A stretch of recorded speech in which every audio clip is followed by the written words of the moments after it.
सभी सभ्यताओं ने अपनी प्राचीन मान्यताओं को परिष्कृत किया और ईश्वर की अलग अलग कल्पनाएं गढ़ी गईं। सृष्टि को बनाने वाला कोई एक ईश्वर की यह नई अवधारणा प्राचीन मान्यताओं और अंधविश्वासों का परिष्कृत रूप था। ईश्वर की इस नई अवधारणा में बिजली, आग, बारिश, तूफान जैसी विपत्तियों को अलग अलग पूजने की जरूरत नहीं थी, बल्कि इन्हें बनाने वाले किसी एक ईश्वर को ही खुश करना था। एक ईश्वरवाद की यह नई परिकल्पना पहली धार्मिक क्रांति साबित हुई, लेकिन वे सभी प्राचीन विश्वास पूरी तरह नष्ट नहीं हो पाए और धीरे धीरे ईश्वर की इस नई अवधारणा में गडमड होकर रह गए। इस तरह ईश्वरवादी सभी मान्यताएं और भी कुरूप और पाखंडपूर्ण होकर समाज को अंधकार और बर्बरता की ओर ले गई। मनुष्य का पिछले 6000 साल का इतिहास बहुत ही महत्वपूर्ण है, क्योंकि इसी दौरान दुनिया के सभी धर्मों की उत्पत्ति और उनका विकास हुआ है। इन्हीं 6000 वर्षों में आज के सभी परमात्मा, देवी देवता, गॉड, यहोवा और अल्लाह की पैदाइश हुई है, जो पृथ्वी के 4 अरब वर्षों के इतिहास में लापता थे। दुनिया के इतिहास में पिछले 6000 वर्षों के दौरान जितनी लड़ाइयाँ, खून खराबे हुए हैं, इन सब के जिम्मेदार यही धर्म और इन पर आधारित मान्यताएं ही थी। ईश्वर की अलग अलग मान्यताओं ने इंसानी सभ्यता के विकास में शुरुआती गति प्रदान की हो, ये संभव है। साथ ही यह भी अटल सत्य है कि हजारों वर्षों तक सभ्यताओं के विकास में सबसे बड़ा रोड़ा ईश्वर पर आधारित धर्म ही रहे हैं। यह भी एक परम सत्य है कि दीपक तभी जलाया जाता है जब अंधकार होता है। इलाज के लिए रोग का होना भी जरूरी है। इसी तरह समय समय पर धार्मिक जहालत के अंधकार को भगाने के लिए ज्ञान का दीपक लिए नास्तिक लोग भी जलते रहे हैं। जब जब ईश्वर के खोखले और झूठे बुनियाद पर आधारित धर्मों की सड़ी हुई मान्यताओं ने समाज को पाखंडों के विषाणुओं से संक्रमित किया है, तब तब उस संक्रमण से बचाने के लिए उसी समाज के कुछ बुद्धिवादी लोग सामने आए हैं, जिन्हें नास्तिक कहा जाता है। नास्तिकों का इतिहास भी उतना ही पुराना है जितना कि ईश्वर, अल्लाह और गॉड का है। भारत की बात करें तो यहाँ नास्तिकता की जड़ें उतनी ही गहरी हैं जितनी कि धार्मिक जहालत की। आइए जानते हैं दुनिया के कुछ महान नास्तिकों के बारे में। भारत में 3000 साल पहले कुछ मुट्ठी भर लोगों ने ईश्वर और धर्म के नाम पर इतना पाखंड पैदा कर दिया कि लोग ईश्वर और धर्म के नशे में प्रकृति और मानवता की अवहेलना करने लगे। इसी युग में भारत के सबसे पहले नास्तिक आचार्य चारवाक पैदा हुए, जिन्होंने कहा ईश्वर एक रुग्ण विचार प्रणाली है, इससे मानवता का कोई कल्याण नहीं होने वाला है। आचार्य चारवाक के बाद एक बार फिर से ईश्वर और पाखंडों में पूरा भारतीय समाज डूब चुका था। ईश्वर के नाम पर तरह तरह के अनुष्ठान, पशुओं की बलि, इंसानों की बलि, ऐसे दौर में पैदा हुए विश्व के सबसे बड़े नास्तिक तथागत बुद्ध कहते हैं कि ईश्वर नाम की कोई चीज नहीं। ईश्वर के लिए अपना समय नष्ट मत करो। तर्क और ज्ञान के मंथन से निकले वैज्ञानिक निष्कर्ष से ही सत्य तक पहुंचा जा सकता है। हर वो बात सच नहीं होती जो ग्रंथों में लिखी होती है या किसी महात्मा द्वारा कही गई होती है। अजित के स्कंबन जो बुद्ध के शिष्य थे, त्रिपिटक में अजित के विचार कई जगह आए हैं। उनका कहना था दान, यज्ञ, हवन, लोक और परलोक सब काल्पनिक बातें हैं। इब्न रोश्त, इनका जन्म स्पेन के मुस्लिम परिवार में हुआ था। रोश्त के दादा जमा मस्जिद के इमाम थे।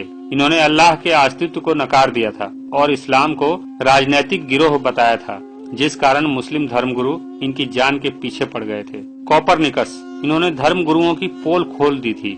कोपरनिकस ने अपने प्रयोग से सिद्ध किया था कि पृथ्वी सहित सौर मंडल के सभी ग्रह सूर्य के चक्कर लगाते हैं, जिस कारण धर्मगुरु इतने नाराज हुए कि कोपरनिकस के साथ साथ उन सभी सार्थक वैज्ञानिकों को कठोर दंड देना प्रारंभ कर दिया जो बाइबिल के विरुद्ध जाकर तर्क और विज्ञान की बातें करते थे। मार्टिन लूथर, इन्होंने जर्मनी में अंधविश्वास, पाखंड और धर्मगुरुओं के अत्याचारों के खिलाफ आंदोलन किया। इनका कहना था व्रत, तीर्थ यात्रा, जप, दान आदि सब निरर्थक हैं। सर फ्रांसिस बेकन 23 साल की उम्र में ही पार्लियामेंट के सदस्य बने, बाद में लॉर्ड चांसलर भी बने। उनका कहना था नास्तिकता व्यक्ति को विचार, दर्शन, स्वाभाविक निष्ठा एवं नियम पालन की ओर ले जाती है। बेंजामिन फ्रैंकलिन, इनका कहना था सांसारिक प्रपंचों में मनुष्य धर्म से नहीं बल्कि इसके न होने से ज्यादा सुरक्षित और सुखी होगा। चार्ल्स डार्विन, इन्होंने ईश्वर और धार्मिक गुटों पर सर्वाधिक चोट पहुंचाई। इनका कहना था, मैं किसी ईश्वर में विश्वास नहीं रखता और न ही मृत्यु के बाद के जीवन के बारे में। कार्ल मार्क्स का कहना था, ईश्वर का जन्म एक गहरी साजिश से हुआ है और धर्म एक अफीम है। उनकी नजर में धर्म विज्ञान विरोधी, प्रगति विरोधी, अनुपयोगी, अनर्थकारी है। इसका त्याग ही जनहित में है। पेरियार रामास्वामी, इनका जन्म भारत के तमिलनाडु में हुआ और इन्होंने जातिवाद, ईश्वरवाद, पाखंड, अंधविश्वास पर जम के प्रहार किया। इनका मानना था कि ईश्वर नाम की कोई चीज नहीं होती। भगत सिंह, प्रमुख स्वतंत्रता सेनानी भगत सिंह का कहना था, मैं कभी भी उस काल्पनिक ईश्वर का गुणगान नहीं कर सकता जिसके कारण दुनिया में इतनी अव्यवस्था है। लेनिन के अनुसार ईश्वर और धर्म की रचना की गई है ताकि जनता में कभी क्रांति की भावना जागृत ही न हो पाए। बाबू जगदेव प्रसाद, ईश्वर, आत्मा आदि की कल्पना तमाम लोगों को बेवकूफ बनाकर उनका शोषण करने के लिए कुछ शोषणवादी लोगों द्वारा बनाया गया है। जियोर्दानो ब्रूनो को जिंदा जला दिया गया क्योंकि उन्होंने बाइबिल की मान्यताओं को खारिज कर दिया था। गैलीलियो गैलीली को सिर्फ इसलिए प्रताड़ित होना पड़ा क्योंकि उन्होंने पृथ्वी को ब्रह्मांड का केंद्र मानने वाली बाइबिल की अवधारणा के विरुद्ध जाकर साबित किया था कि पृथ्वी ब्रह्मांड का केंद्र नहीं है। कोपरनिकस से लेकर सर डार्विन तक न जाने कितने ही महान नास्तिक धार्मिक गिरोहों की सड़ी हुई घृणात्मक मानसिकता का शिकार हो गए। लेकिन सूर्य की तरह यह भी एक सार्वभौमिक सत्य है कि सच्चाई को ज्यादा समय के लिए दबाना संभव नहीं। इसीलिए आज के समय में धार्मिक गिरोहों के व्यापक प्रचार तंत्र के बावजूद नास्तिकों की संख्या दिनों दिन बढ़ रही है।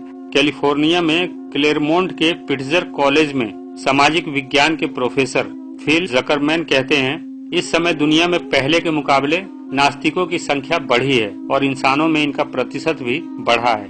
यह तथ्य गैलप इंटरनेशनल के सर्वे में उभरकर सामने आया है। गैलप इंटरनेशनल के सर्वे में 57 देशों में 50,000 से अधिक लोगों को शामिल किया गया। सर्वे के मुताबिक 2005 से 2011 के बीच धर्म को मानने वाले लोगों की तादाद 77% से घटकर 68% रह गई, जबकि खुद को नास्तिक बताने वालों की संख्या में बढ़ोतरी हुई है। इसके बावजूद दुनिया में लगभग 13 देश ऐसे भी हैं जहां नास्तिकता एक अपराध है और इस अपराध की सजा प्रताड़ना और मौत के रूप में मिलती है। एक रिपोर्ट के हिसाब से ऐसी सजा देने वाले देश Afghanistan, Iran, Malaysia, Maldives, Mauritania, Nigeria, Pakistan, Qatar, Saudi Arab, Somalia, Sudan, संयुक्त अरब अमीरात और यमन है। हाल ही में बांग्लादेश में 3 नास्तिक ब्लॉगरों को धर्म के खिलाफ वैज्ञानिक तथ्य लिखने के लिए मौत के घाट उतार दिया गया था। भारत में नास्तिकता की परंपरा बहुत पुरानी है। साथ ही दुनिया के प्रत्येक कोने में ऐसे महान नास्तिक पैदा होते रहे हैं जिन्होंने मानवता को धार्मिक जहालत से मुक्त करवाने का संघर्ष किया। इस संघर्ष में कई महान नास्तिकों को शहीद होना पड़ा, कई महान नास्तिकों को कारावास में जिंदगी गुजारनी पड़ी और कई नास्तिकों को अपना घर बार छोड़ना पड़ा। फिर भी मानवता के प्रहरी और पाखंडों के दुश्मन ईश्वर विरोधी इन महान नास्तिकों ने हिम्मत नहीं हारी।